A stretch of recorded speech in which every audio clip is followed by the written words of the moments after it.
Apakah semua orang bisa sukses? Bayangin ya, kalau semua orang sukses, gak ada yang jualan cilok depan Indomaret, gak ada yang bakal jadi tukang parkir, gak ada Pak Oga, bahkan gak ada yang jadi penonton seminar motivasi. Karena kalau semua orang sukses, istilah sukses sendiri udah gak punya nilai, bahkan udah gak punya makna. Kenapa? Karena semua orang hidup dalam satu sosial yang sama. Makanya aneh juga ya, kalau ada seminar tentang kiat-kiat menjadi sukses. Motivatornya datang ke tempat seminar naik Gojek. Terus dengan penuh percaya diri bilang, kunci sukses itu bangun jam 5 pagi. Lah bang, gue udah bangun jam 5 pagi, kagak ada tuh duit tiba-tiba nongol di samping gue.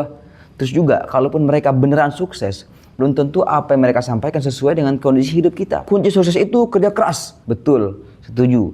Tapi kerja kerasnya orang dengan modal dari Papi I sebanyak 1M, sama kerja keras yang modal usahanya cuma 1 juta, beda outputnya.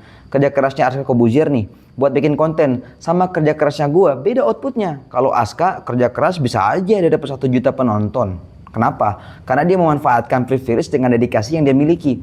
Beda cerita kalau gue yang kerja keras, jangankan 1 juta, dapat 1000 penonton aja udah bersyukur. Deddy Corbuzier aja mengakui kalau dia sukses karena luck dan beruntung. Karena dia dipertemukan oleh faktor eksternal yang ada di luar kendalinya.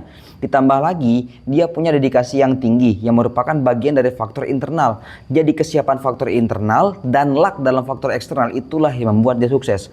Kalau mau ngomong jujur, Ya. I'm lucky. I'm blessing. Lucky, I'm blessing. Maksudnya Tuhan memberikan gua rezeki lebih. Kenapa Allah ngasih gua rezeki lebih, gua nggak tahu. Nah, inilah yang jarang dibahas. Semua orang ngomongin kerja keras, tapi jarang yang mau mengaku ada faktor eksternal yang nggak bisa kita atur. Contohnya, band Juicy Lucy. Mereka bukan dari nol, bahkan dari minus. Pernah manggung dibayar 75.000 seminggu. Pernah rekaman di studio yang ternyata listriknya nyolong dari tetangga. Pernah hopeless. Dan salah satu lagu mereka yang berjudul Tanpa Tergesa bahkan ditulis di dalam mobil saat mereka udah nyerah. Tapi mereka terus jalan, tetap nulis, tetap manggung, dan tetap produksi. Itu faktor internalnya. Tekad, konsistensi, dan ketahanan. Tapi lagu mereka baru meledak 8 bulan setelah rilis. Tanpa promo yang besar, tanpa strategi marketing yang canggih. Yang bikin meledak apa? Viral di TikTok, momentum, dan keberuntungan.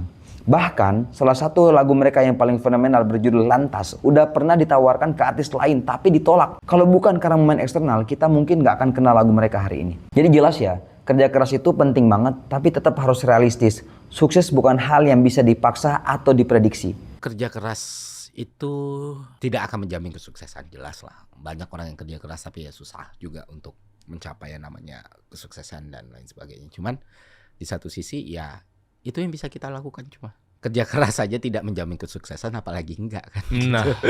Jadi buat kita kaum perintis bukan pewaris, kita tidak punya pilihan selain bekerja keras.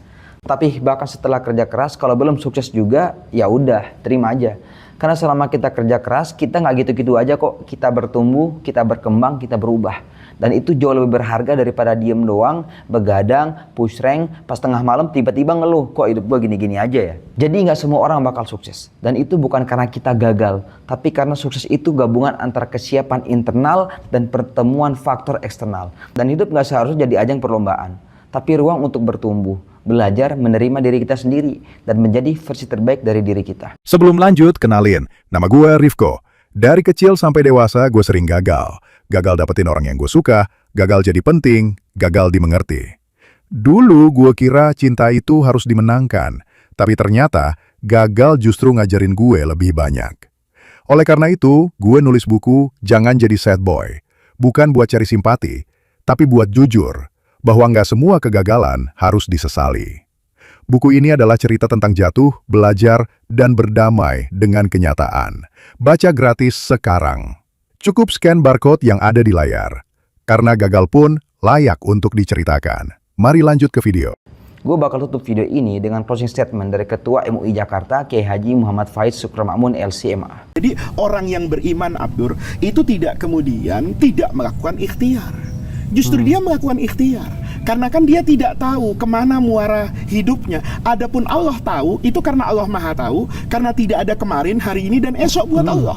Tapi buat saya, itu tidak ada semuanya. Maka saya wajib melakukan ikhtiar. Nanti bagian dari keimanan, orang yang melakukan ikhtiar dengan segenap tangannya, matanya. Jadi orang yang bertawakal itu matanya melihat, telinganya mendengar, tangannya bergerak, kakinya melangkah, hatinya yang bertawakal.